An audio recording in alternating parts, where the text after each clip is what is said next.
একজন নারী যিনি 18 বছর পর এআই এর মাধ্যমে কথা বলতে সক্ষম হয়েছেন। কথা বলার সক্ষমতা হারানো ব্যক্তিদের জন্য নতুন সম্ভাবনার দ্বার খুলে দিয়েছে এই প্রযুক্তি। গবেষকদের ধারণা, নতুন এই উদ্ভাবন বাকশক্তি হারানো ব্যক্তিদের জন্য বড় ধরনের পরিবর্তন আনতে পারবে। বিস্তারিত থাকছে টেক্সট রিপোর্টে।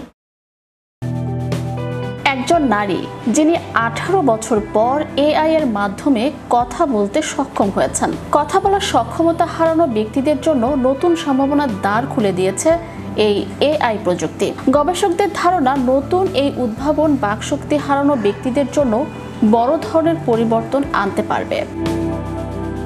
পক্ষাঘাতে কথা বলার সক্ষমতা হারানো ব্যক্তিদের জন্য নতুন সম্ভাবনার দ্বার খুলে দিয়েছে ব্রেন কম্পিউটার ইন্টারফেস প্রযুক্তি। যুক্তরাষ্ট্রের ক্যালিফোর্নিয়া বিশ্ববিদ্যালয়ের বার্কলে ও সান ফ্রান্সিসকোর গবেষকেরা কৃত্রিম বুদ্ধিমত্তার সহায়তায় এমন একটি প্রযুক্তি তৈরি করেছেন, যা মস্তিষ্কের সংকেতকে প্রায় সঙ্গে সঙ্গেই ভাষায় রূপান্তর করতে পারে। এর ফলে পক্ষাঘাতগ্রস্ত ব্যক্তিরা স্বাভাবিকভাবে কথা বলতে পারবেন। নেচার নিউরোসায়েন্স সাময়িকীতে প্রকাশিত গবেষণায় বলা হয়েছে, নতুন এই প্রযুক্তি বক্তৃতা সহায়ক নিউরোপ্রস্থেটিক্সের জগতে যুগান্তকারী পরিবর্তন আনতে পারে। আগে উদ্ভাবিত বিভিন্ন প্রযুক্তিতে একজন ব্যবহারকারী যা বলতে চান তা শব্দে রূপান্তরিত হতে গড়ে 8 সেকেন্ড পর্যন্ত সময় লাগত। নতুন এই উদ্ভাবন সেই সময় কমিয়ে এনেছে। এর ফলে প্রায় তাৎক্ষণিকভাবেই অন্যদের সঙ্গে যোগাযোগ করা যাবে।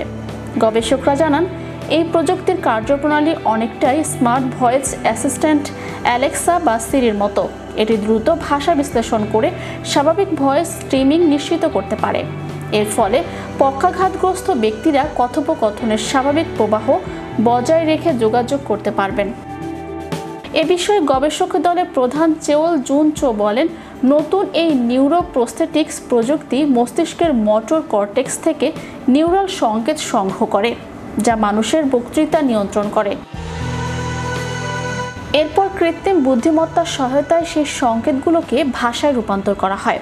নতুন ব্রেন টু ভয়েস প্রযুক্তি এরই মধ্যে পরীক্ষামূলকভাবে 47 বছর বয়সী অ্যান নামের এক নারীর উপর প্রয়োগ করা হয়েছে। তিনি 18 বছর ধরে বাকশক্তিহীন ছিলেন। গবেষকরা তার মস্তিষ্কে ইলেকট্রোড বসান, যা তার কথা বলার চেষ্টার সময় নিউরাল সংকেত সংগ্রহ করে। এরপর এআই সিস্টেম সেই সংকেতকে শব্দে রূপান্তর করে। আরও বিস্ময়কর বিষয় হলো, কৃত্রিম বুদ্ধিমত্তার সহায়তায় প্রযুক্তিটি অ্যানের দুর্ঘটনার আগের কণ্ঠস্বরও পুনর্নির্মাণ করতে সক্ষম হয়েছে। গবেষকদের ধারণা, নতুন এই উদ্ভাবন স্ট্রোক বা অন্যান্য স্নায়ু রোগের কারণে বাকশক্তি হারানো ব্যক্তিদের জন্য বড় ধরনের পরিবর্তন আনতে পারবে। চ্যানেল ইউরোপ বিনোদন ডেস্ক।